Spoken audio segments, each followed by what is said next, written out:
Hi எல்லாத்துக்கும் வணக்கம். நொங்கு அப்படிங்கிறது இன்றைக்கி பார்த்தீங்க அப்படின்னா கிராமத்தில் இருக்கிறவங்களுக்கே வந்து கிடைக்காத ஒரு பொருள் மாதிரி ஆயிடுச்சு. ஏன்னா பனை மரத்தோட அளவு கம்மி அப்படிங்கிறனால தான். நாங்கள் சின்ன வயசில் இருக்கும்போது பார்த்தீங்கன்னா வயல்வெளி எங்கள் வயலுக்கு போகும்போது அவ்வளோ மரங்கள் இருக்கும். எல்லார் வீடுகள்லையுமே எல்லா வயல்வெளிகள்லையுமே மரம் இருக்கும், மிச்சமான நொங்கு இருக்கும். அதை வெட்டி கொண்டு விற்பாங்க பார்த்தீங்க அப்படின்னா. அப்போ வந்து ரூபா தான் ஒரு நொங்கோட விலை, ஒரு பீஸ். அதாவது நொங்கில் வந்து ஒரு கண் பகுதி வெட்டி விற்பாங்க. இந்த மாதிரி தான் இது சின்ன வயசில் எங்கள் அப்பா எங்களுக்கு வந்து நொங்கு வயல்லையே வெட்டி வீட்டுக்கு கொண்டு வரோன்னா இந்த மாதிரி தான் கண் பறித்து கொண்டு வருவாங்க, பனை ஓலையில் கட்டி. எனக்கு ஃபஸ்ட் டைம் இதை வாங்கும்போது எங்கள் அப்பா எங்களுக்கு சின்ன வயசில் எப்படி கொடுத்தாங்களோ அதை வாங்குகிற ஒரு ஃபீல் தான் இருந்தது. ஏன்னா இன்றைக்கி வந்து ரொம்ப ரொம்ப கிடைக்காத ஒரு பொருள் மாதிரி ஆயிடுச்சு. ஏன்னா இன்றைக்கி பார்த்தீங்கன்னா இந்த 3 கன்று தான் ₹20, ₹50 வாங்கினா 7 பீஸ் என்னமோ இருக்கும். அந்தளவுக்கு விலை மதிக்க முடியாத பொருளுடைய விலை போயிடுச்சு. உண்மையாக சொன்னாலும் சொல்லாட்டாலும் அது விலை மதிக்க முடியாத பொருள் தான். வேர்க்கூரெல்லாம் வந்ததுன்னா பார்த்தீங்கன்னா இளநுங்கில் கூடிய தண்ணி அப்படியே என்ன செய்வாங்க எடுத்து வச்சு சின்ன குழந்தைகளுக்கும் சரி, நாங்கள் எங்களோட அந்த அடல்ட் ஸ்டேஜ் வர்ற வரைக்குமே இந்த தண்ணியை தான் மேலே தேய்ப்பாங்க. நம்ம இந்த நைசில் இந்த மாதிரி பவுடர்லாம் அப்போ தேய்க்க கிடையாது. இந்த நொங்கோட தண்ணீர் தான் நம்முடைய வேர்வையெல்லாம் போயிடும். ஸோ அந்தளவுக்கு ரொம்ப ஒரு மெடிசன் ஆனதோட ரொம்ப குளிர்ச்சியாக இருக்கும், ஹீட்டை தணிக்கும். இந்த மாதிரி கொஞ்சம் கடுக்காயை சாப்பிட்டா வயிறு வலிக்கும்னு சொல்லுவாங்க. இளங்கண்ணா இருக்கிறது நமக்கு வந்து அந்த மாதிரி அந்த உபாதையும் இருக்காது. என் பையனுக்கு முதல்ல நான் கொடுத்துருக்கேன்.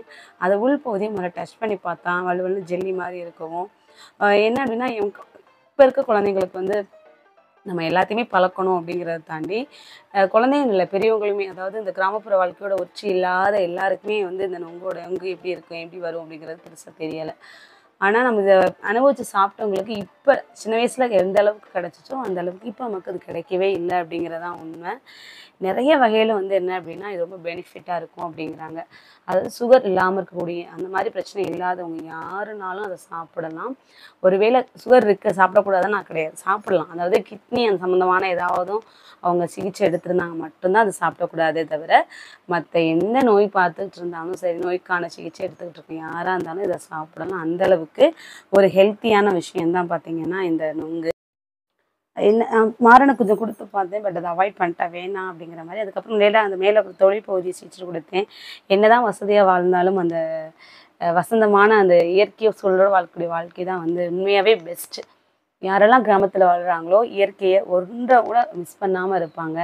நமக்கு இயற்கையை தரக்கூடிய சொத்து மாதிரி தான் அது வந்து நமக்கு. என்னதான் நீங்கள் பீஸா பர்கர் சாப்பிட்டாலும் இதுலேருந்து சாப்பிடக்கூடிய உடல் குளிர்ச்சி வந்து வேறு எதுலேயுமே கிடைக்காது. உண்மையாகவே இங்கே நகர்ப்புற வாழ்க்கை விரும்புகிற மக்களாக இருந்தாலும் ஒரு முறையாவது அந்த கிராமத்து வாழ்க்கையை வாழ்ந்து பார்த்தா தான் அதனுடைய யதார்த்தம் அப்படிங்கிறது நமக்கு புரிய வரும். இயற்கையோட ஒன்றின சூழல் தான் நமக்கு உடலுக்கும் சரி, நம்முடைய மனநிலையவும் சரிப்படுத்தும் அப்படிங்கிற. இன்னொரு பதிவில் பார்க்கலாம். அந்த வீடியோ பிடிச்சிருந்தா மறக்காம நம்ம சேனலை சப்ஸ்கிரைப் பண்ணுங்கள், லைக் பண்ணுங்கள். பாய்.